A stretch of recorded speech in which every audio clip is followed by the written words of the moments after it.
Hello everyone, मैं हूं Ravi Mishra, history faculty. स्वागत है आप सभी का दृष्टि आईएएस के ऑनलाइन प्लेटफॉर्म पर। आज के इस वीडियो में मैं आपके सामने एक महत्वपूर्ण विषय पर चर्चा करूंगा और यह विषय इतना महत्वपूर्ण है कि कई बार ये आपके सिलेक्शन में बड़ी ही महत्वपूर्ण भूमिका निभाता है। किंतु यदि आपने यहाँ पर छोटी सी गलती कर दी तो यह सिलेक्शन लेने के क्रम में आपके सामने कठिनाई भी प्रस्तुत करता है। मैं बात करने वाला हूँ ऑप्शनल सब्जेक्ट के लिए, यूपीएससी के लिए ऑप्शनल सब्जेक्ट के रूप में आप किस विषय का चयन करें। मैंने अपने कैरियर में लगभग 12 वर्षों से टीचिंग करते हुए मैंने कई बार ऐसे बच्चों से मुलाकात की है जो एक बार ऑप्शनल सब्जेक्ट के रूप में किसी विषय का चयन करने के बाद फिर इस पर विचार करने लगते हैं कि मैं उस विषय को छोड़ करके कोई और विषय सेलेक्ट कर लूँ। और यह निर्णय, इस प्रकार की स्थिति आपकी पूरी तैयारी को प्रभावित कर देती। तो स्पष्ट है कि इस प्रकार की गलती करने से आपको बचना है। आप अपनी तैयारी के आरंभिक दौर में ही ऑप्शनल सब्जेक्ट के रूप में किस सब्जेक्ट का चयन करें कि आपका सिलेक्शन आपके लिए आसान हो जाए। यूपीएससी द्वारा प्रस्तुत की गई चुनौती आपके सामने एक बड़ी चुनौती के रूप में या कठिन चुनौती ना बन जाए, आप आसानी से एग्जाम क्लियर कर सकें। इसके लिए आपको क्या करना होगा, ये मैं आपके सामने कुछ अपने विचार प्रस्तुत करूंगा और आपके सामने ये स्पष्ट करूंगा कि इतिहास विषय ऑप्शनल सब्जेक्ट के रूप में हिस्ट्री सब्जेक्ट आरंभ से ही सबसे लोकप्रिय विषय क्यों बना हुआ है। इतिहास विषय को पढ़ करके ऑप्शनल सब्जेक्ट के रूप में हिस्ट्री सब्जेक्ट का चयन करके किस प्रकार आप अपने सिलेक्शन को, अपनी चुनौती को आसान बना सकते हैं, कम समय में सिलेक्शन प्राप्त कर सकते हैं, किस प्रकार से इतिहास विषय पढ़ते हुए आप हिस्ट्री ऑप्शनल में 300 प्लस मार्क्स ला सकते। ऑप्शनल सब्जेक्ट के रूप में हिस्ट्री सब्जेक्ट का चयन करने से आपको क्या क्या लाभ प्राप्त हो सकते।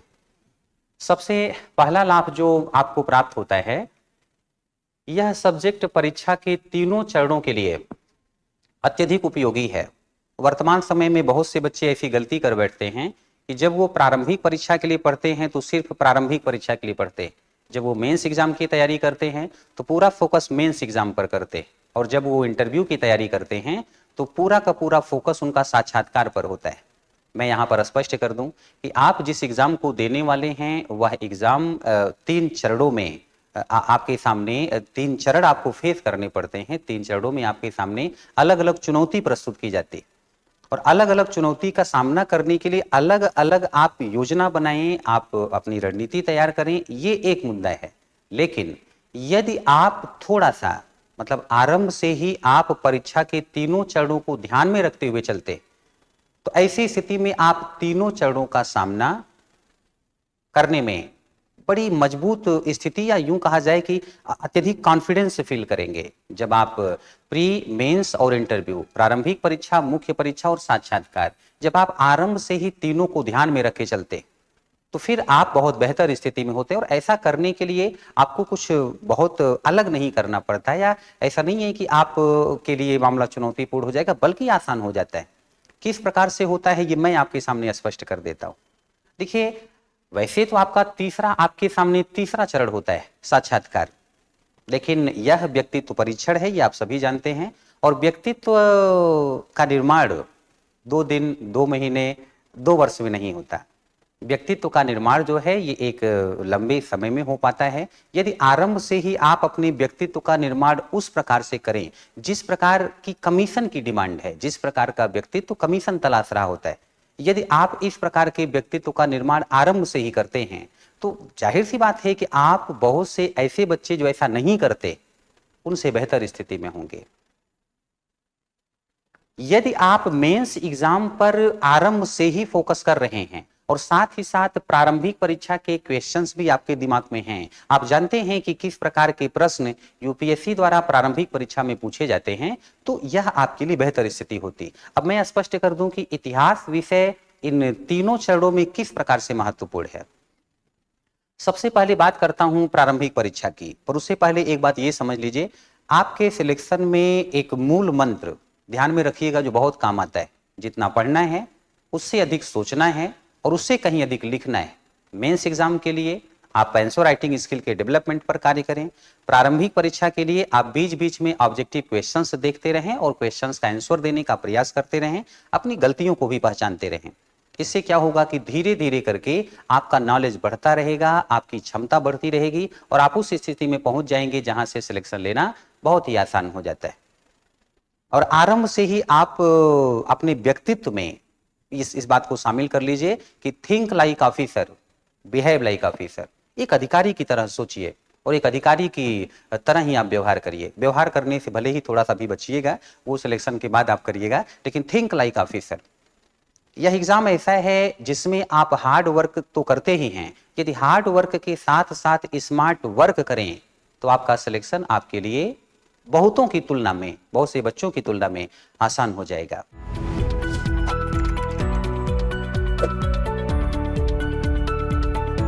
यह एग्जाम यदि आप एक अच्छी योजना बना करके देंगे तो यह आपके लिए बहुत ही आसान होगा।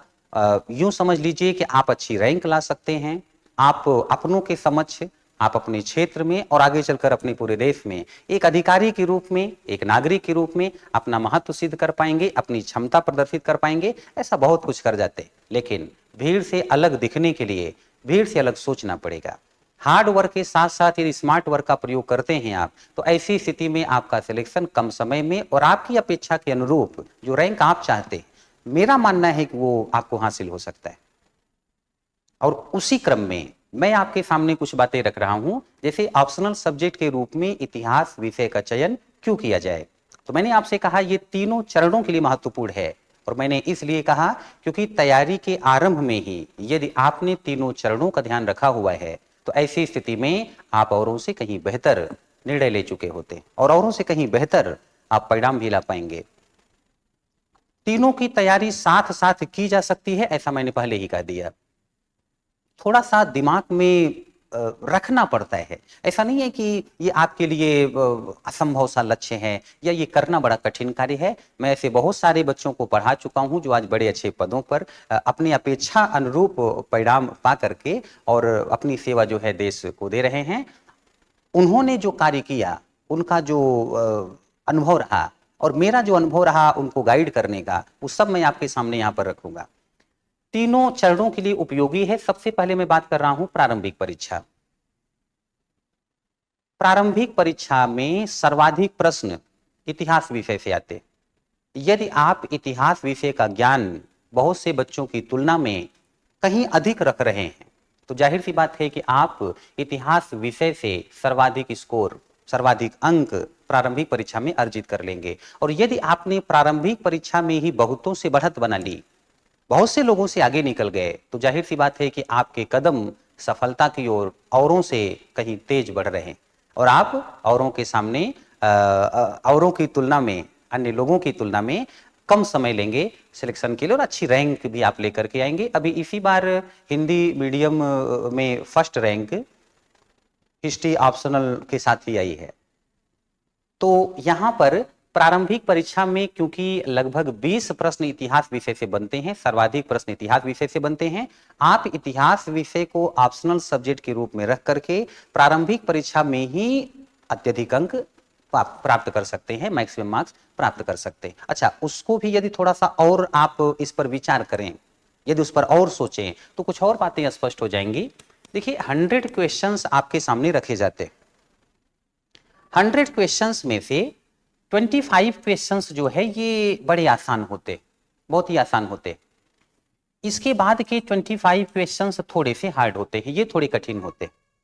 इसके बाद के 25 क्वेश्चंस और कठिन होते हैं और इसके बाद वाले अत्यधिक कठिन होते।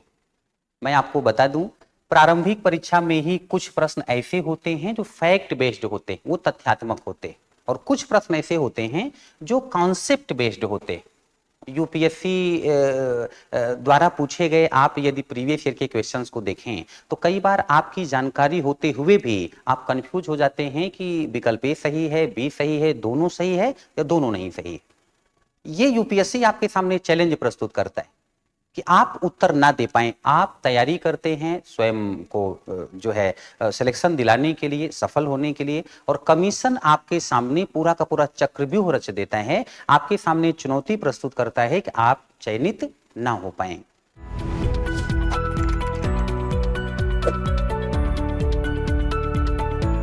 ऐसी स्थिति में चुनौती का बेहतर तरीके से सामना करने के क्रम में आप यहाँ पर एक सही निर्णय लेने वाले सिद्ध हो चुके होते हैं परीक्षा के आरंभिक दौर में ही, या यूं कहा जाए तैयारी के क्रम में आरंभिक दौर में।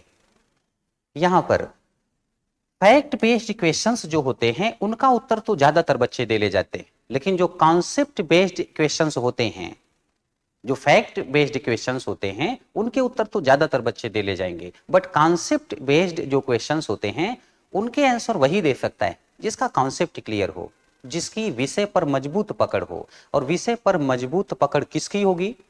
जाहिर सी बात है कि ऑप्शनल सब्जेक्ट के रूप में जिसने हिस्ट्री सब्जेक्ट का चयन किया है उससे मजबूत पकड़ सिर्फ जीएस के लिए इतिहास विषय पढ़ने वाले बच्चे की नहीं हो सकती।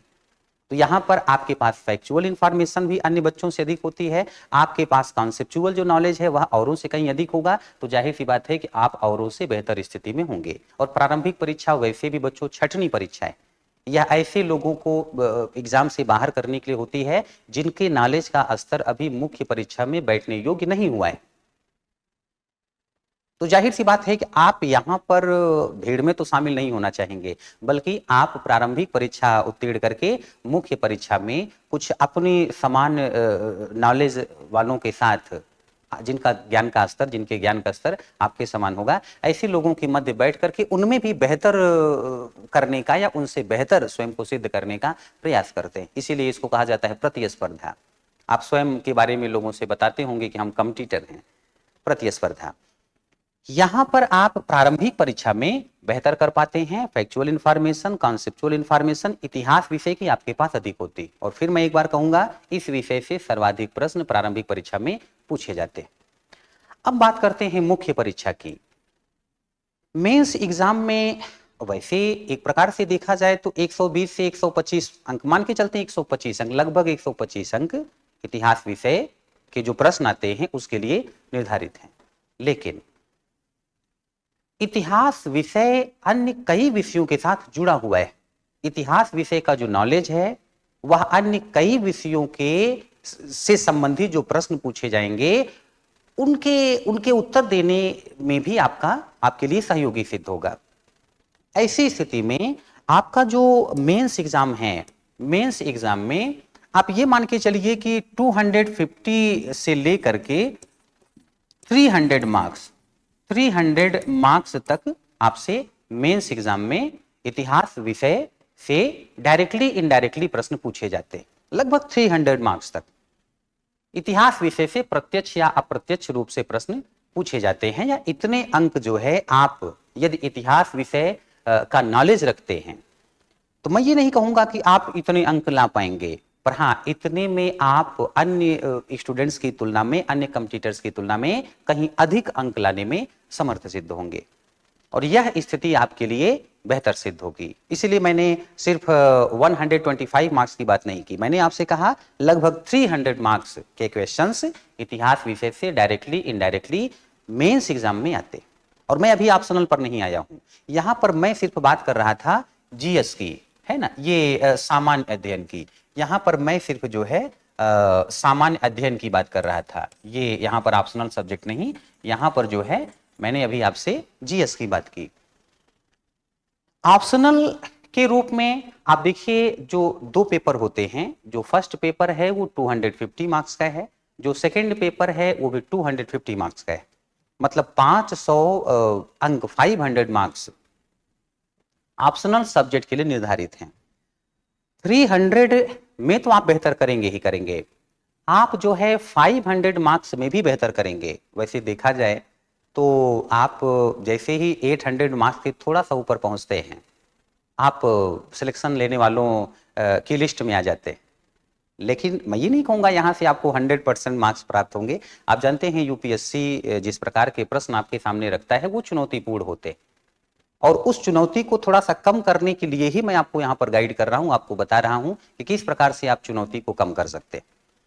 यहाँ पर 500 मार्क्स, और 500 मार्क्स में आप इतिहास विषय का चयन करके 500 मार्क्स में से आप मैक्सिमम मार्क्स ला सकते। और इतिहास विषय के बारे में यदि मैं बात करूं तो यह विषय बहुत ही स्कोरिंग विषय, यह स्कोरिंग सब्जेक्ट है। हाँ, इस सब्जेक्ट के बारे में कुछ गलत अवधारणाएं, कुछ भ्रांतियां लोगों के मध्य होती हैं। उन भ्रांतियों को भी मैं आपके सामने रखता हूं, जिससे उन भ्रांतियों को, उन भ्रमों को दूर करने में आपको सहयोग प्राप्त होगा। इतिहास विषय से जुड़े हुए कुछ भ्रम क्या हैं? कुछ लोग आपको ये कहते हुए मिल जाएंगे कि इस विषय में कम मार्क्स आते। बिल्कुल गलत बात है।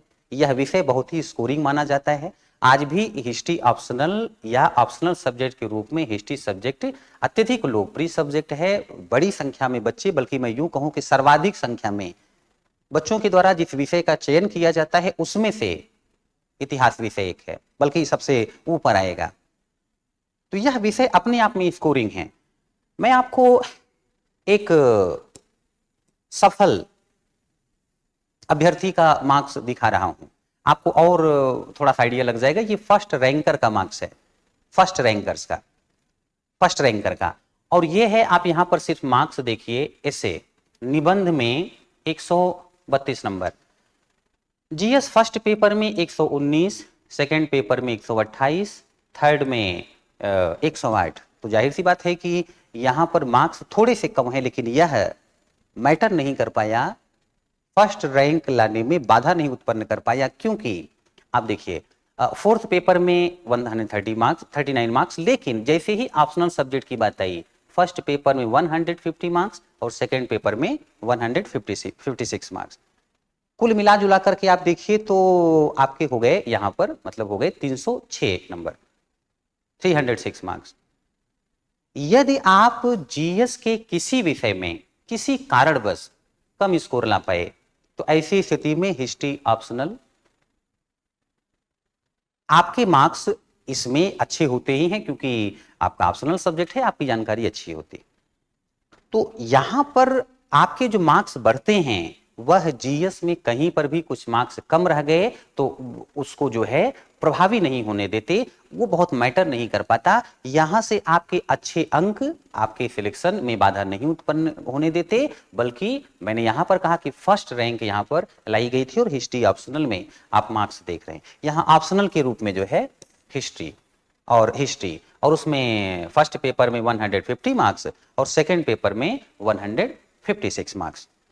मैंने आपसे कहा, एक बार फिर कह रहा हूं कि इसी बार अभी यूपीएससी का परिणाम आया है और हिंदी मीडियम से फर्स्ट रैंकर का ऑप्शनल सब्जेक्ट हिस्ट्री है। दूसरी बात, एक और भ्रम है लोगों के मध्य, एक और भ्रम बना रहता है, मतलब जानकार लोगों के सामने भ्रम नहीं रहता, लेकिन जो अभी तैयारी में नए होते हैं, जो बहुत से लोगों से सलाह लेते हैं और भ्रमित हो जाते हैं, उन्हीं के लिए मैं ये सारी बातें रख रहा हूं कि किस प्रकार से आप भ्रमित नहीं होंगे, या इतिहास विषय को लेकर के किस प्रकार के भ्रम लोगों में व्याप्त होते हैं। एक भ्रम है कि इसका पाठ्यक्रम बहुत बड़ा है, और पाठ्यक्रम बहुत बड़ा है तो फिर इसको पढ़ने के लिए बहुत अधिक समय देना पड़ेगा, यह भी एक भ्रम है। देखिए, इतिहास विषय एक बड़ा विषय हो सकता है, लेकिन इतिहास विषय का पाठ्यक्रम बड़ा नहीं होता। और हाँ, यदि अन्य विषयों से आपको थोड़ा अधिक पढ़ना पड़ा, तो मैंने आपसे कहा कि प्रारंभिक परीक्षा से लेकर के मुख्य परीक्षा, साक्षात्कार तक, और यहां तक कि सिलेक्शन के बाद एक अधिकारी के रूप में भी इतिहास विषय का ज्ञान आपके लिए सहयोगी होता है, महत्वपूर्ण होता है। तो यदि आपने थोड़ा सा एक्स्ट्रा पढ़ा तो आप अन्य लोगों को पीछे छोड़कर उनसे आगे निकल जाएंगे। इसको अधिक होना कहा जाए या स्वयं को अधिक सक्षम बनाना कहा जाए। तो इतिहास विषय का पाठ्यक्रम बिल्कुल बड़ा नहीं होता। दूसरी बात, जब आप, क्योंकि आप जीएस के लिए इतिहास विषय पढ़ते ही पढ़ते, आपने ऑप्शनल सब्जेक्ट के रूप में हिस्ट्री ऑप्शनल का चयन नहीं किया, अपने इतिहास विषय नहीं लिया, तब भी आप प्रारंभिक परीक्षा के लिए इतिहास विषय पढ़ते, मेंस एग्जाम के लिए इतिहास विषय पढ़ते। अब क्योंकि आपने पहले से ही काफी कुछ पढ़ रखा है, आप इससे बच नहीं सकते, वह ऑप्शनल नहीं होगा, वह तो कंपलसरी है, आपको पढ़ना ही पढ़ना है।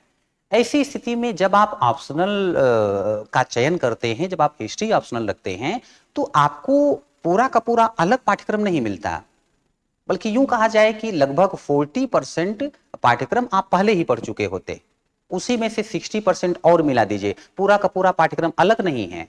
यह पाठ्यक्रम आपके फर्स्ट पेपर मतलब प्रारंभिक परीक्षा, मैं कहूँ प्रारंभिक परीक्षा से भी संबंधित है, मेंस एग्जाम से भी संबंधित है, अलग से ऑप्शनल तो है ही, वो भी मेंस एग्जाम में ही है और अलग से भी है 500 मार्क्स का।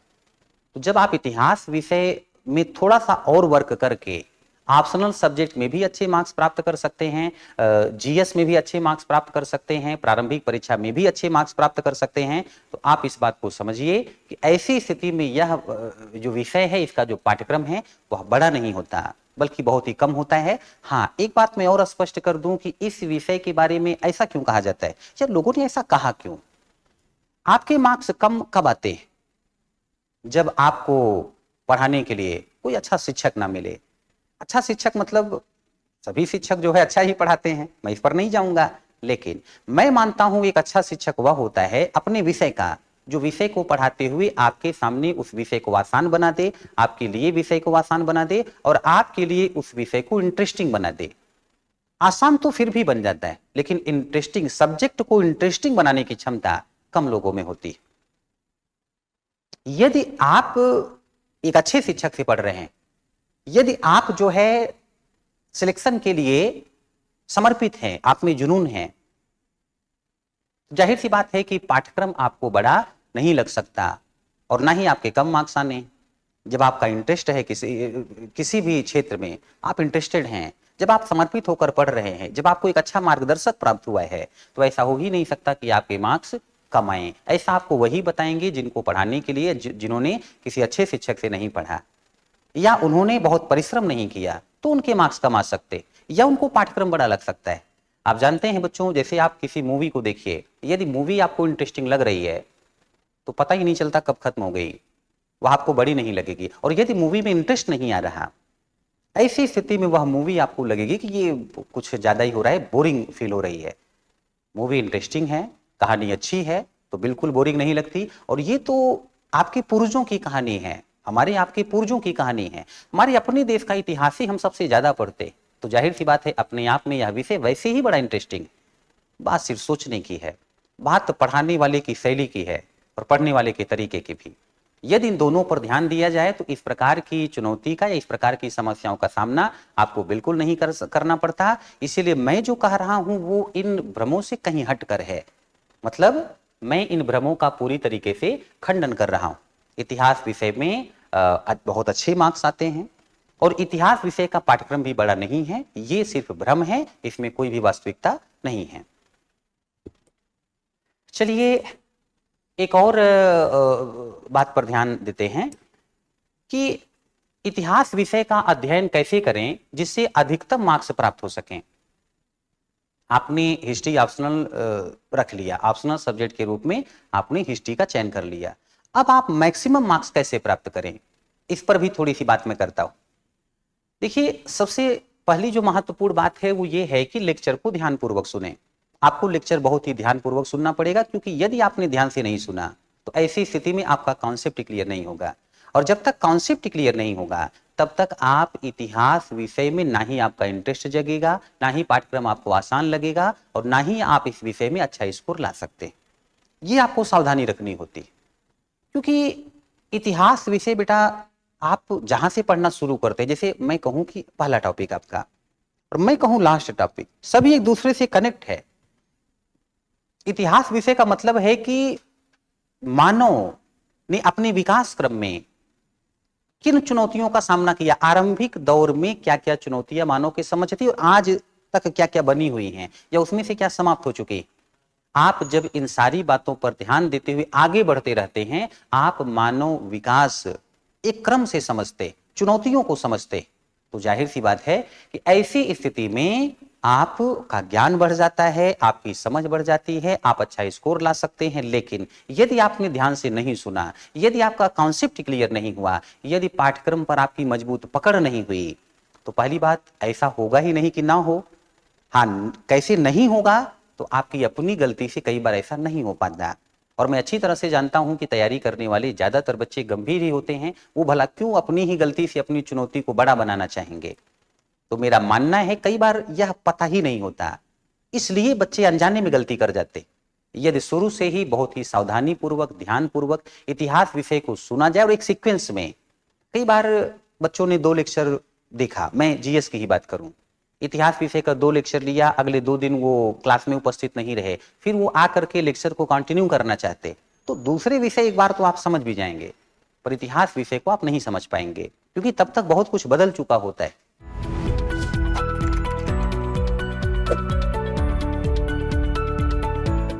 इसीलिए मैं सजेस्ट करता हूं कि ऑफलाइन क्लास के बच्चे भी ऑनलाइन उन लेक्चर्स को देख करके आएं। ऑनलाइन क्लास में बच्चा पढ़ रहा है तो वो लेक्चर्स को देख करके, जो वो क्लास में लाइव क्लास में नहीं उपस्थित रह पाया, फिर वो लेक्चर्स देख करके क्लास में उपस्थित हो, तभी बातें समझ में आती। तो इतिहास विषय एक ऐसा विषय है जहां पर आपको लेक्चर्स ध्यानपूर्वक सुनने होंगे। सुनने तो सारे विषय के होते, पर यहाँ थोड़ी सी डिमांड ज्यादा है, क्योंकि आपके सिलेक्शन में सर्वाधिक महत्वपूर्ण भूमिका इतिहास विषय ही निभाता है। आपका ऑप्शनल हिस्ट्री है तो बहुत बढ़िया, नहीं है तो भी इस विषय की सबसे महत्वपूर्ण भूमिका होती है, और यदि इस विषय का आपने ऑप्शनल सब्जेक्ट के रूप में चयन कर लिया तो वह भूमिका और बड़ी हो जाती है और आपके लिए आपका सिलेक्शन आसान हो जाता है। दूसरी बात मैंने यहां पर लिखी हुई है कि नोट्स का बार बार रिवीजन करें। यदि आप नोट्स का बार बार रिवीजन करते तो जाहिर सी बात है कि एक बार पढ़ करके कई बार कुछ बातें क्लियर नहीं होती, लेकिन जब बार बार आप उसे पढ़ते हैं तो आपका ध्यान कुछ ऐसी भी बातों पर जाता है जो नोट्स में डायरेक्टली नहीं लिखवाया गया है, बट इनडायरेक्टली होता है। बार बार नोट्स का रिवीजन करने से पाठ्यक्रम पर मजबूत पकड़ होती है। आप जो कुछ लिखवाया गया है उससे हट करके भी कुछ बात सोच सकते हैं, और कई बार वो स्वयं से आपके दिमाग में आ जाती। और यूपीएससी आपसे कुछ नए आइडियाज की अपेक्षा करता है। एक नीति निर्माता के रूप में आपको जिम्मेदारी देने से पूर्व वह आपको जानना चाहता है, आपको समझना चाहता है, आपका नॉलेज स्तर समझना चाहता है, ये देखना चाहता है कि आप में समझ का स्तर क्या है, आप किस प्रकार से कठिन परिस्थितियों में भी सही निर्णय लेने में सक्षम है। और इसके लिए प्रारंभिक परीक्षा हो या मुख्य परीक्षा हो या साक्षात्कार हो, इन तीनों चरणों में आपके सामने ऐसे ही प्रश्न रखे जाते हैं जिससे आपकी क्षमता को समझना कमीशन के लिए आसान हो जाता है। तो नोट्स का बार बार रिवीजन करें। एक और बात, बौद्धिक जुगाली करते रहें। बौद्धिक जुगाली से क्या आशय है? आपने देखा होगा कि पशु चारा खाने के बाद अक्सर अपना मुंह चलाते रहते हैं, यद्यपि वो उस समय पर चारा नहीं खा रहे होते। दरअसल वो जो चारा खा चुके होते हैं उसको पचाने का प्रयास कर रहे होते। यकीन मानिए, आप लोगों को क्लास में जो कुछ पढ़ाया जाता है उसको पचाने के लिए आपको बड़ा परिश्रम करना पड़ता है। कई बार तो बच्चे पचा ही नहीं पाते, क्योंकि उन्हें इस बात का ज्ञान नहीं होता। यदि उन्हें इस बात का ज्ञान हो कि जो कुछ हम पढ़ रहे हैं उसको पचाना कठिन कार्य है, उसको पचाने के लिए हमें बड़ा प्रयास करना होगा, तो वो बहुत बेहतर स्थिति में पहुंच जाएं। और इसीलिए मैं आपके सामने इस वीडियो में इन बातों पर चर्चा कर रहा हूं। मैं चाहता हूं कि आपने क्योंकि एक बड़ा लक्ष्य निर्धारित किया है, और नो डाउट कि आप भारत के सबसे महत्वाकांक्षी युवाओं में एक हैं, और मैं चाहता हूं आपने जो चुनौती ले रखी है, आपने जो निर्णय ले रखा है, वह निर्णय आपके लिए सही सिद्ध हो और चुनौती थोड़ा सा कम हो जाए। और वह तब होगा जब आप एक अच्छी योजना बना करके तैयारी करेंगे। बौद्धिक जुगाली से आशय है कि आप जितना पढ़ते हैं उस पर सोचते रहें कि आपने पढ़ा क्या। आप जितना अधिक सोचेंगे उतने अधिक आइडियाज आपके दिमाग में आएंगे। तुरंत पढ़ के नहीं आते, पढ़ने के तुरंत बाद नहीं आते, लेकिन सोचते सोचते आते जरूर हैं। आप जितना अधिक सोचेंगे, औरों से कहीं अधिक पाठ्यक्रम पर आपकी मजबूत पकड़ होगी, औरों से कहीं अधिक आपके दिमाग में नए आइडियाज आएंगे। और आपने यूपीएससी के क्वेश्चंस यदि देखे हों, और नहीं देखे होंगे तो देख लीजिएगा, मैं मान के चल रहा हूं कि आपने देखा होगा, तो आप अच्छी तरह से जानते होंगे कि कमीशन आपसे इस प्रकार के प्रश्न करता है कि आप किसी प्रोफेसर की लाइन नहीं, किसी टीचर की लाइन नहीं, आप अपने आइडियाज भी उत्तर लिखते समय लिख पाएं। आप प्रोफेसर की लाइंस का यूज कर सकते हैं, टीचर जो कुछ पढ़ाता है वह आपके लिए बहुत उपयोगी होता है, लेकिन यदि आपके कुछ अपने आइडियाज हैं, जब तक आपका अपना मौलिक विचार नहीं होता बच्चों, यूपीएससी द्वारा पूछे गए प्रश्नों का उत्तर देने में आप सहज महसूस नहीं करते। इसलिए ध्यान रहे, आप बौद्धिक जुगाली करेंगे, मतलब आप बुद्धि का प्रयोग करते रहेंगे, समझ का प्रयोग करते रहेंगे। आप सोचते रहेंगे कि कोई भी घटना घटित हुई, उसका कारण क्या रहा, उसका परिणाम क्या रहा, वह किस प्रकार से तत्कालीन समाज में रह रहे लोगों के लिए उपयोगी सिद्ध हुआ या अनुपयोगी सिद्ध हुआ। आपको बौद्धिक जुगाली करनी होगी। चौथी बात है, प्रामाणिक पुस्तकें ही पढ़ें। एक बड़ी गलती जो तैयारी करने वाले बच्चों के द्वारा की जाती, वो किसी के द्वारा सजेस्ट की गई बुक ला करके पढ़ना शुरू कर देते, और ऐसी स्थिति में बाद में ऐसी स्थिति उत्पन्न हो जाती है बच्चों की, मोर स्टडी मोर कंफ्यूजन। अब ऐसा नहीं सोचना है कि नो स्टडी नो कंफ्यूजन, क्योंकि पढ़ना तो आपने शुरू किया है, पढ़ने के लिए ही सोचा हुआ है। आपने भारत की सबसे कठिन परीक्षा को क्लियर करने की चुनौती ले रखी है और उसको करना तो है, क्योंकि आप में क्षमता तो है। तभी आपने सोचा, आप स्वयं को बहुत बेहतर जानते। हाँ, ये मत सोचिएगा कि कई बार दिमाग में इस प्रकार की बातें आती हैं कि नहीं, पता नहीं मुझसे होगा कि नहीं होगा। याद रहे, मानव अपनी क्षमता को आज तक नहीं समझ पाया है। मैं संपूर्ण विश्व के मानव की बात कर रहा हूं। अभी तक मानव अपनी पूरी क्षमता को समझ ही नहीं पाया है, और फिर भी क्या क्या कर चुका है आपसे बताने की आवश्यकता नहीं है।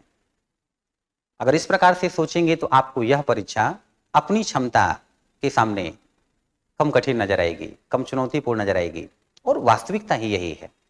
तो मैं बात कर रहा था कि आप अनावश्यक पुस्तकें पढ़ते तो फिर आप अपनी समस्या को बढ़ा लेते। देखिए, आपको 0 से निकल करके 100 तक पहुंचना हो,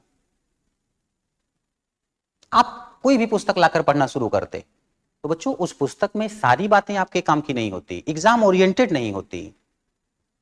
पता चला आपने कुछ बातें बेकार की पढ़ी, फिर कुछ काम की, फिर बेकार की, फिर काम की, फिर बेकार की। इस प्रकार से आप अपना मार्ग, अपनी दूरी को लंबा कर लेते और सिलेक्शन में थोड़ा सा समय लगा देते हैं अनजाने में।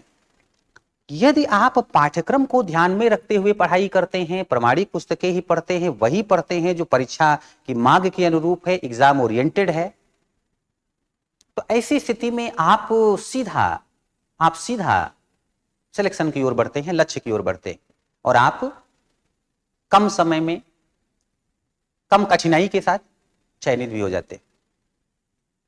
प्रमाणिक पुस्तकें मतलब जिसको पढ़ करके बच्चे जो है 1-2 नहीं, बड़ी संख्या में सिलेक्ट हो चुके हो, और जो एग्जाम की डिमांड के अनुरूप, कमीशन की मांग के अनुरूप हो। तो प्रमाणिक पुस्तकें कौन बताएगा? वो सिर्फ शिक्षक बताएंगे। और मेरा मानना है कि आपको तैयारी करते हुए 2 ही लोगों से सलाह लेनी चाहिए, या तो आपका शिक्षक या उनसे जो सिलेक्शन ले चुके, और उसके बाद आप अपने व्यक्तित्व की विशेषताओं को, अपनी क्षमता को ध्यान में रखते हुए जिस प्रकार से चाहे योजना बना सकते हैं, पर सलाहकार आपके सामने ऐसे ही होने चाहिए जिससे आपको गलत सलाह ना मिले और आपका सिलेक्शन आपके लिए कठिन ना हो जाए। अनावश्यक पुस्तकें पढ़ने से बचें। देखिए, जब आप प्रमाणिक पुस्तकें पढ़ते हैं बच्चों और उसी को बार बार पढ़ते, तो आप अपनी क्षमता को बढ़ा रहे होते हैं, आप बेहतर स्थिति में पहुंच जाते। अनावश्यक पुस्तकें पढ़ना आपके लिए बड़ा ही हानिकारक सिद्ध होता है, और कई बार तो आप अनावश्यक पुस्तकें पढ़ गए और आपके दिमाग में अनावश्यक बातें हैं, तो आप तो जानते हैं जो कुछ आप पढ़ेंगे उसका बार बार रिवीजन करके ही आप सफलता तक पहुंच पाते। कम समय में आपके सामने कई विषयों से प्रश्न आते हैं और सब आपके दिमाग में होना चाहिए, और कई बार पता चलता है कि प्रश्न ऐसे हैं कि बहुत कुछ सोचने के बाद, आप निष्कर्ष तक पहुंचने के बाद फिर उत्तर दे पाते। और एग्जाम हॉल में क्वेश्चंस की तुलना में समय कम होता है, अधिक नहीं होता। इसीलिए आप जो कुछ पढ़ें, प्रामाणिक पढ़ें, स्पष्ट पढ़ें, उस पर कमांड करके चलें, और आप अपनी क्षमता के अनुरूप बेहतर प्रदर्शन कर पाएं। माना कि तैयारी के दौरान आपकी क्षमता, मैं परीक्षा की मांग के अनुरूप या कमीशन की डिमांड के अनुरूप बात करूं, तो हो सकता है कि कम है, लेकिन क्षमता बढ़ाने से बढ़ जाती। वो है आप में, बात है उसे निखारने की, और वह निखारने का कार्य या तो आप करेंगे या आपका शिक्षक आपका सहयोग करते हुए कर देता है, या आप शिक्षक का सहयोग लेकर के कर सकते। तो अनावश्यक पुस्तकें पढ़ने से बचे। एक दूसरी बात यह है कि इतिहास का क्षैतिज एवं लंबवत अध्ययन करें, तब कहीं जाकर के आपको इतिहास विषय में मैक्सिमम मार्क्स प्राप्त हो पाएंगे। क्षैतिज और लंबवत क्या है इसको भी समझें। इतिहास विषय पढ़ते हुए एक तो आप सीक्वेंस में घटनाएं, टॉपिक्स पढ़ते चले जाते, पर एक होता है, ये तो क्षैतिज हो गया। लंबवत हो गया जब आप किसी टॉपिक पर रुक करके बड़ी गहराई से विचार करते। मैं आपके सामने एक बात रख रहा हूं, भारत का पहला साम्राज्य मगध साम्राज्य, उसमें भी मैं अगर एक सीक्वेंस में आपके सामने बातें रखूं, तो बहुत पहले मानव कबीलों में रहता था। धीरे धीरे करके जब वो और बेहतर स्थिति में जाएगा, तो आगे चल करके मानव ने जन का निर्माण कर लिया। जन का आकार बढ़ा तो जनपद, जनपद का आकार बढ़ा तो महाजनपद, महाजनपद का आकार बढ़ेगा तो राज्य, और जब एक राज्य अन्य कई राज्यों पर विजय प्राप्त कर लेगा तो फिर हो गया साम्राज्य।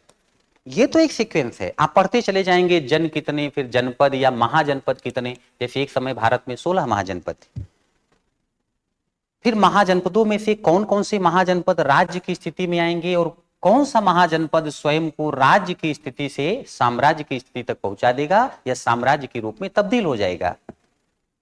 ये तो आप एक सीक्वेंस में बातें समझ रहे हैं, लेकिन जब आप इस बात को समझेंगे कि साम्राज्य के रूप में पहला साम्राज्य मगध साम्राज्य, और आप यहीं पर रुक करके विचार करने लगेंगे कि मगध ही क्यों, जब यहां पर आप समय देंगे तब आप लंबवत अध्ययन कर रहे होंगे, आप समझ पाएंगे कि मगध साम्राज्य साम्राज्य की स्थिति तक कैसे पहुंचा एक महाजनपद की स्थिति से। तो आपको समझ में आएगा, आपको पढ़ाया जाएगा या आप थोड़ी बहुत जानकारी रखते होंगे तो आपको पता होगा कि मगध की भौगोलिक स्थिति, मगध मतलब बिहार में पॉपुलेशन अच्छी थी, बिहार में कृषि योग्य भूमि अच्छी थी, बिहार में लोहा भी होता था, बिहार में जंगल था, बिहार में हाथी थे, बिहार में नदियां भी, बिहार में जो है माउंटेन भी।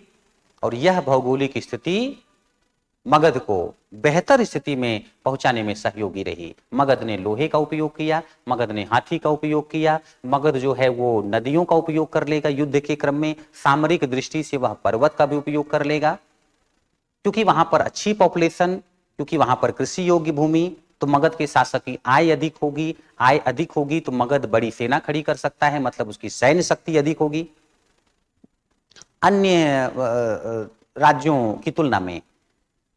लेकिन आप यहां पर विचार कर सकते हैं, हो सकता है आपके दिमाग में आ रहा हो कि क्या बड़ी सेना खड़ी करने से ही युद्ध जीते जाते हैं? यदि ऐसा होता तो मुट्ठी भर अंग्रेज भारत को गुलाम कैसे बना लेते? यदि ऐसा होता तो जापान रूस को कैसे पराजित कर देता?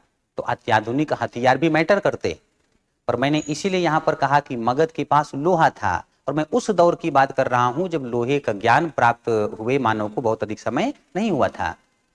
तो जिनके पास लोहा होगा वह उत्तम हथियार बना पाएंगे, उसका प्रयोग कर पाएंगे, और क्योंकि मगध के पास यह सब था, इन सब का लाभ लेकर के मगध साम्राज्य के रूप में तब्दील हुआ। और मगध इतना शक्तिशाली साम्राज्य था कि विश्व के बड़े क्षेत्र पर विजय प्राप्त करने वाली सिकंदर की आर्मी भी मगध साम्राज्य से लड़ने का साहस नहीं जुटा पाई थी। यदि इसी को आप और डीप में लेकर के जाएंगे तो मगध की इन्हीं विशेषताओं का लाभ उठाते हुए चाणक्य और चंद्रगुप्त मौर्य ने लगभग संपूर्ण भारत को अपने अधीन किया, और चंद्रगुप्त मौर्य भारत का प्रथम राष्ट्रीय शासक कहलाया। मैं आपको यहां पर पढ़ा नहीं रहा, मैं ये बता रहा हूं कि जब आप किसी टॉपिक पर रुक करके बड़ी गहराई से विचार करते हैं तो आपकी समझ बढ़ जाती है, आप एग्जाम ओरिएंटेड पढ़ पाते हैं और कमीशन की डिमांड के अनुरूप स्वयं को तैयार कर पाते हैं, बल्कि कर रहे होते हैं। ऐसी स्थिति में आप इतिहास विषय को क्षैतिज एवं लंबवत दोनों ही आप पढ़ेंगे। और कुछ अन्य कारण भी मैं आपके सामने रख रहा हूं, कि किस लिए यह विषय आपके लिए और भी महत्वपूर्ण बन जाता है, या कैसे आप इस विषय से अधिक मार्क्स प्राप्त कर पाते। तो यह जो विषय है वह अन्य विषयों को समझने के लिए भी इतिहास विषय अत्यधिक महत्वपूर्ण विषय। देखिए, इतिहास विषय बच्चों अन्य विषयों के साथ जुड़ा हुआ है, बल्कि यूं कहा जाए कि history is the mother of all subjects. इतिहास विषय के पास अन्य सभी विषयों की जन्म कुंडली होती। जब आप इतिहास विषय को विस्तार से पढ़ते हैं तो आप अन्य विषयों को भी आसानी से समझ पाते हैं। उदाहरण के लिए, जब आप ज्योग्राफी पढ़ेंगे तो आपको पहले पृथ्वी की उत्पत्ति का इतिहास देखना होगा, बहुत कुछ ऐसा देखना होगा जो इतिहास विषय पढ़ते हुए आप पहले से ही समझ चुके होते। जब आप पॉलिटी पढ़ते हैं तो आपका पहला टॉपिक होता है कॉन्स्टिट्यूशनल डेवलपमेंट, और कॉन्स्टिट्यूशनल डेवलपमेंट इतिहास विषय पढ़ते हुए आप काफी हद तक काफी कुछ समझ चुके होते हैं। जब आप अर्थव्यवस्था पर फोकस कर रहे होते हैं तो आपको बैंकिंग सिस्टम पढ़ना है तो उसका इतिहास, आपको बजट के बारे में ज्ञान प्राप्त करना है उसका अपना इतिहास, और यह सब इतिहास आपको इतिहास विषय पढ़ते हुए पता चल चुका होता है। ऐसी स्थिति में इतिहास विषय पढ़ करके आप दूसरे विषयों को भी आसानी से समझ पाते हैं, बल्कि आपका कॉन्सेप्ट क्लियर होता है। और जब आपका कॉन्सेप्ट क्लियर होता है तो ऐसी स्थिति में आप अधिक मार्क्स ला पाते, और अधिक मार्क्स ला पाते हैं, जाहिर सी बात है कि आप अपने द्वारा सोचे गए समय पर कि मुझे इतने वर्ष के अंदर सिलेक्शन लेना है, मुझे ये रैंक लेकर के आनी है, इस रैंक से यानी टॉप 10 में आना है, टॉप 20 में आना है, टॉप 50 में आना है, वो आप निर्धारित करते हैं और आप अपने लक्ष्य को प्राप्त कर पाते हैं। एक तो है सिलेक्शन लेना, एक लक्ष्य ये है, और एक लक्ष्य ये होता है कि किस रैंक के साथ। अब एकदम एग्जैक्ट रैंक तो आपकी सोची हुई आ जाए, ये मैं कहूंगा थोड़ा सा कठिन तो होगा, लेकिन यदि आप टॉप 10 में आने का प्रयास करते हैं तो जाहिर सी बात है आप टॉप 10 में आएंगे। अब ऐसा नहीं सोचिएगा कि सर टॉप 10 में हिंदी मीडियम का परिणाम कहाँ है। तो आप ये भी सोचिए कि जितने लोगों ने अभी तक परिणाम दिया हुआ है, क्या पता आप उनसे कहीं बेहतर तैयारी कर जाएं, क्या पता कि आप में ऐसी क्षमता हो कि आप अच्छी रैंक ला सकें।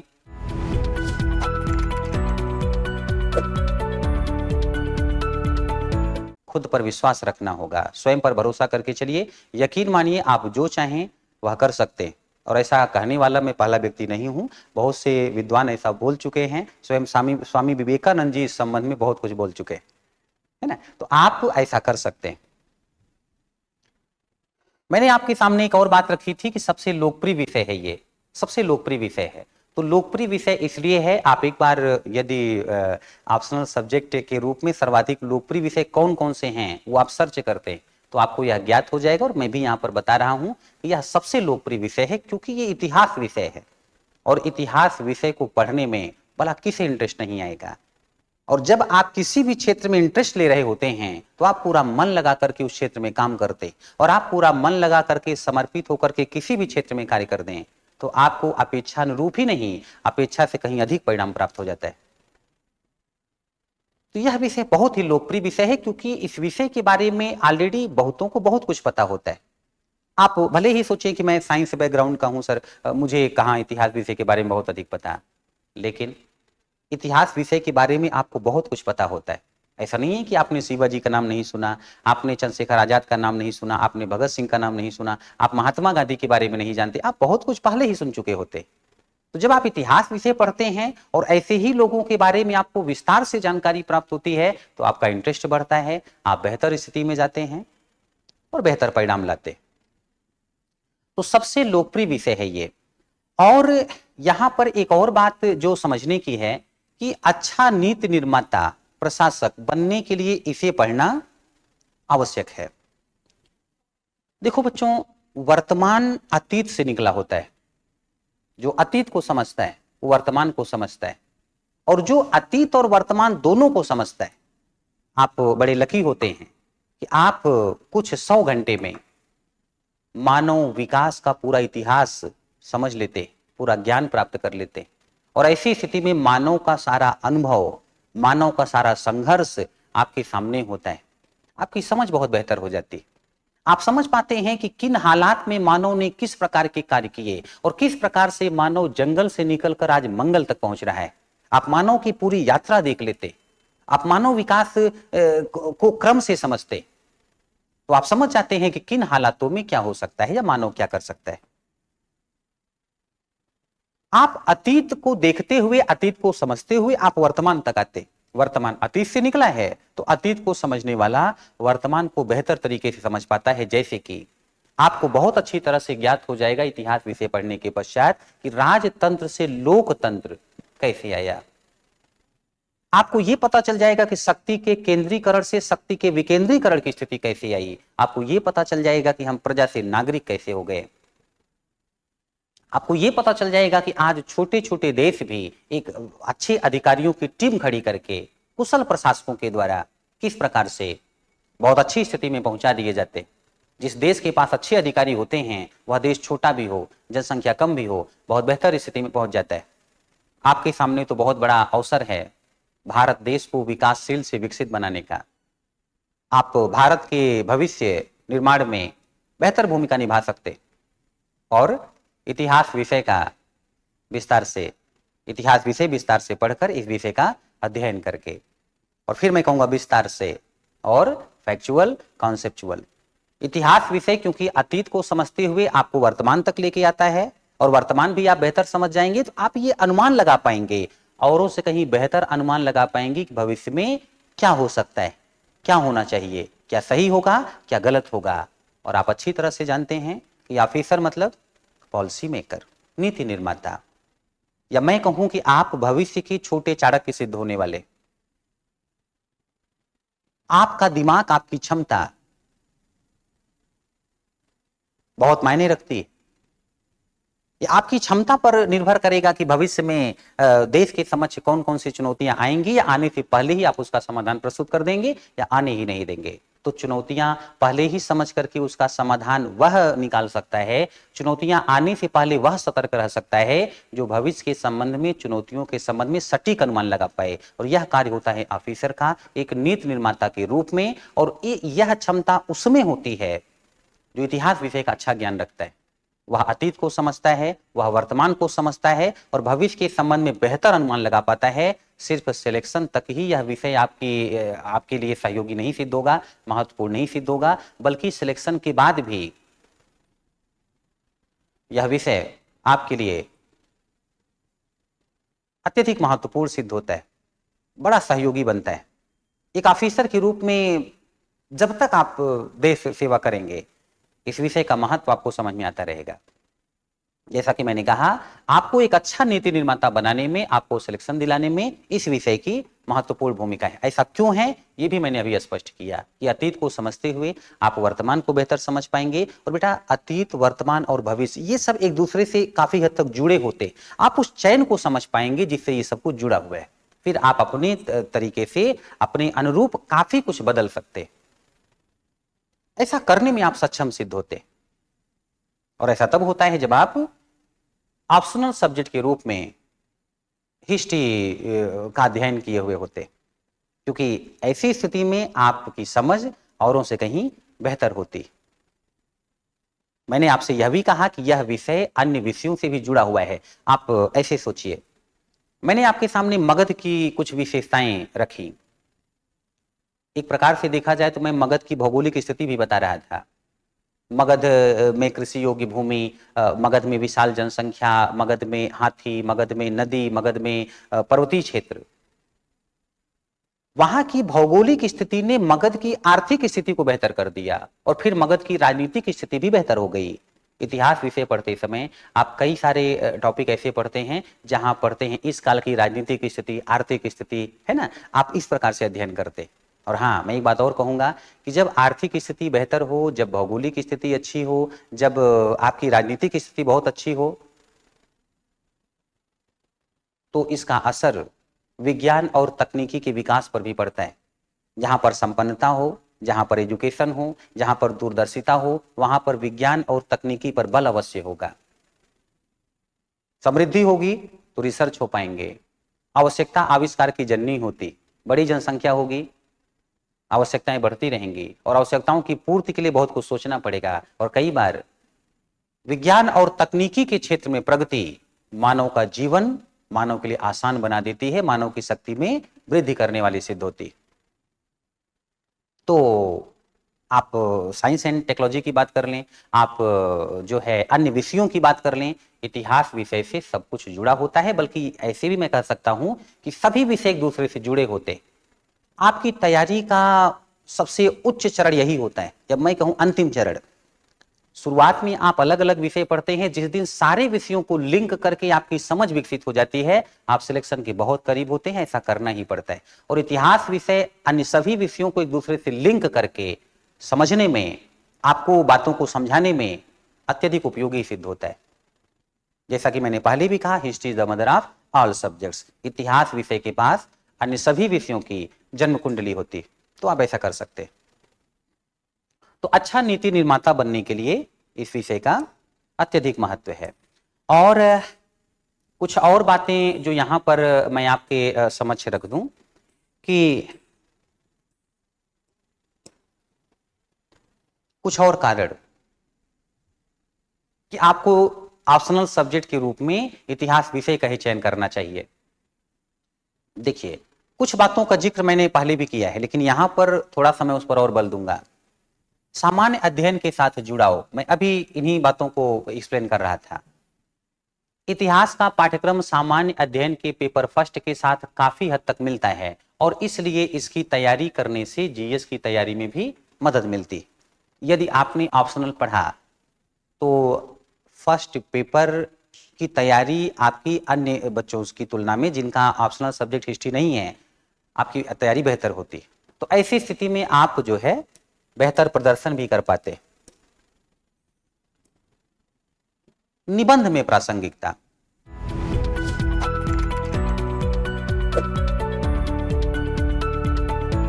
अत्यधिक चुनौतीपूर्ण होता है आपके सामने निबंध। निबंध आपके विचारों का आईना होता है। आपने जो कुछ समझा होता है उसका आईना होता है। आप जो कुछ लिखते हैं यहां से कमीशन समझ जाता है कि आपके सोचने का तरीका क्या है, आपकी समझ का स्तर क्या है। तो ऐसी स्थिति में इतिहास विषय निबंध में भी महत्वपूर्ण होता है, क्योंकि ये अतीत की घटनाओं और उनके वर्तमान प्रभाव पर प्रकाश डालते हैं।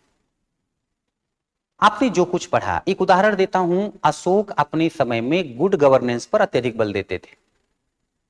अशोक का कहना था कि मेरे ऑफिसर्स मुझसे तब भी मिल सकते हैं जब मैं अपने शयन कक्ष में हूं, जब मैं अपने व्यक्तिगत जो है रूम में आराम कर रहा हूं।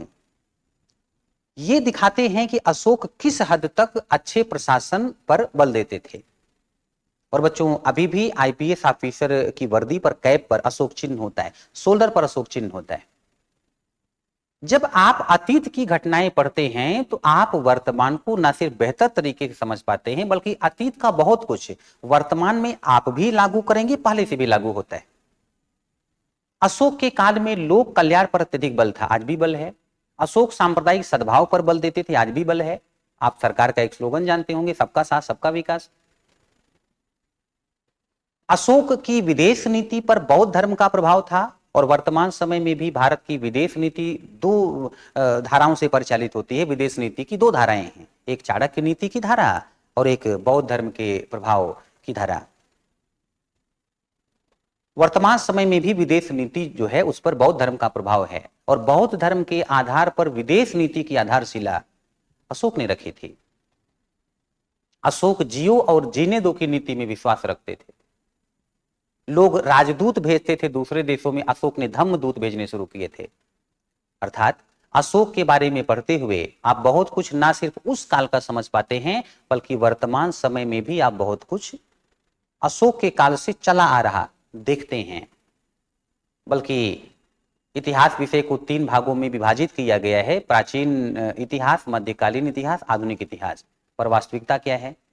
आज भी बच्चों भारत जो है, यहाँ के लोगों में, यहाँ के लोगों का जीवन स्तर आप देखिए, पूरे भारत में आप घूम डालिए तो आपको लगेगा कि प्राचीन काल, आज भी प्राचीन काल की विशेषताएं विद्यमान हैं, मध्यकाल की भी विद्यमान हैं और आधुनिक काल की भी।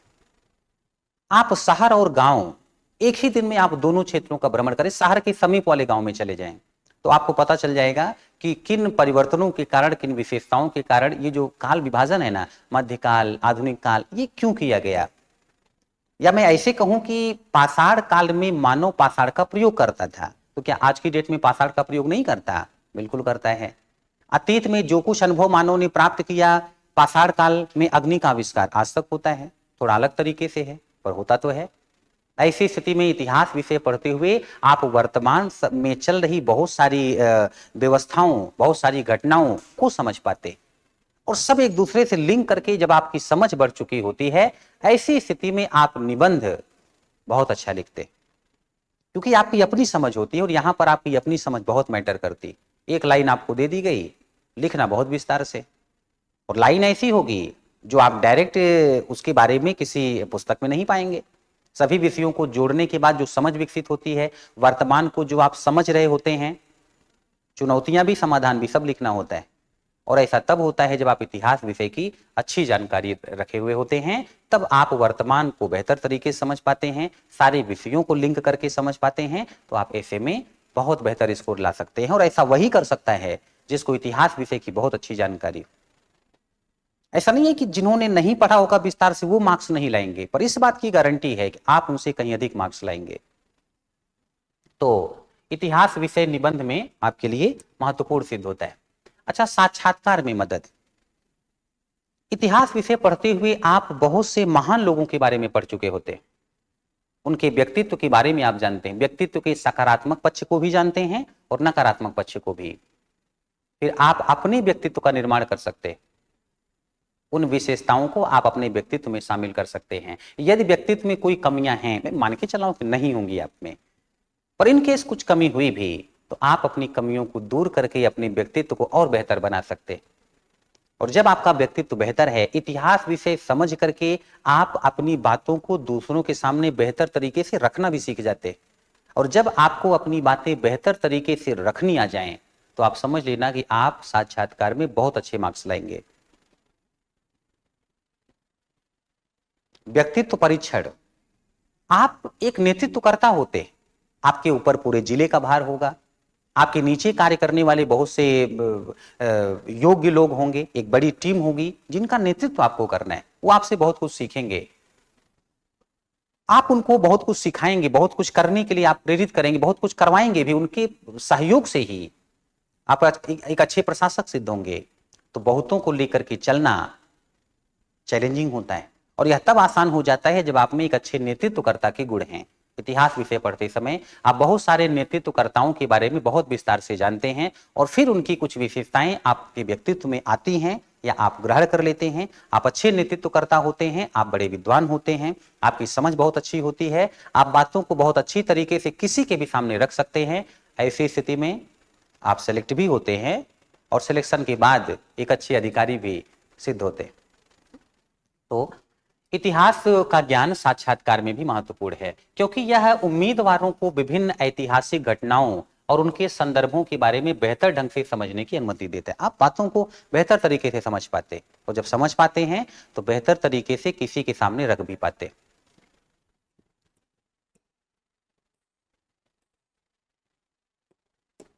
स्कोरिंग विषय, मैंने इस पर वैसे पहले ही चर्चा कर दी, पर फिर भी एक बार इस टॉपिक को समाप्त करने से पहले मैं फिर इन बातों पर बल दे रहा हूं, क्योंकि ज्यादातर बच्चे मैं देखता हूं कि आसानी से उनको कोई भी भ्रमित कर ले जाता है।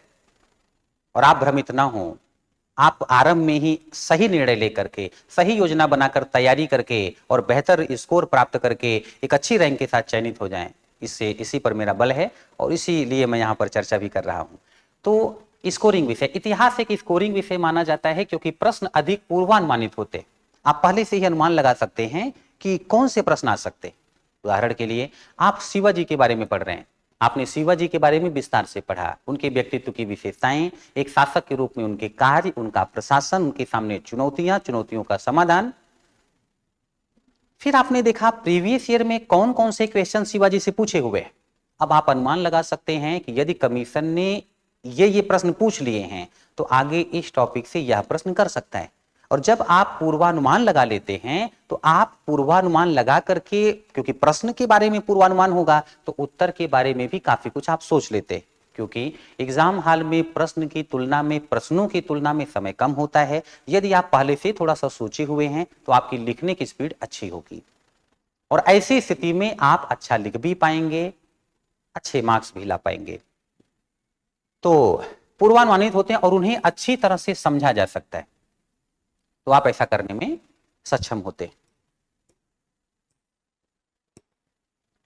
समझने में आसान इसलिए होता है क्योंकि इतिहास विषय समझने में आसान होता है, क्योंकि इसमें कोई जटिल सूत्र या सिद्धांत शामिल नहीं होता। कुछ बहुत यहाँ पर कुछ फार्मूला या अलग अलग सिद्धांत, अलग अलग विद्वान इस संबंध में क्या कहते हैं, ये इस पर आपको बहुत ज्यादा मतभेद नहीं होता। विद्वानों को जो कुछ कहना है उन्होंने पुस्तक में लिखा हुआ है, और आप पढ़ करके और विद्वान हो जाते हैं। यही करना होता है। एक और महत्वपूर्ण बात यहाँ पर, विषय में रुचि। यदि आपकी इतिहास विषय में रुचि है, तो वह इसे वैकल्पिक विषय के रूप में आप चुन सकते हैं, क्योंकि यह विषय दिलचस्प और ज्ञानवर्धक होता है। आपकी पहले से ही रुचि है, आपने हिस्ट्री पढ़ रखी है, आपने ग्रेजुएशन या पोस्ट ग्रेजुएशन करते समय इस विषय को पढ़ा है या नहीं भी पढ़ा है, आपका इंटरेस्ट है, तो यह स्थिति और बेहतर होती है कि आप ऑप्शनल सब्जेक्ट के रूप में हिस्ट्री सब्जेक्ट का चयन करें, और आप इसको इंटरेस्टिंग तरीके से पढ़ें, और पॉजिटिव वे में अपना ज्ञान बढ़ा करके एग्जाम हॉल में अपने ज्ञान का बेहतरीन आउटपुट दे करके चले आए। तो अगर ऐसा होता है तो आपको अच्छे मार्क्स प्राप्त हो जाते हैं। आप हिस्ट्री ऑप्शनल रख करके मैक्सिमम मार्क्स ला करके, व्यक्तित्व का निर्माण करके, कमीशन की डिमांड के अनुरूप अपनी क्षमताओं को विकसित करके कम समय में अच्छी रैंक के साथ सिलेक्ट हो सकते हैं, सिलेक्ट हो भी जाएंगे, और इसमें कोई भी कंफ्यूजन की स्थिति नहीं रखनी है, रखनी भी नहीं चाहिए। तो चलिए, आप लोगों के लिए बहुत सारी शुभकामनाओं के साथ मैं यहीं पर अपनी बात को समाप्त करता हूं। बहुत बहुत धन्यवाद। डियर व्यूअर्स, अपने एग्जाम की तैयारी को और बेहतर करने के लिए हमारे चैनल को लाइक, शेयर और सब्सक्राइब करना न भूलें।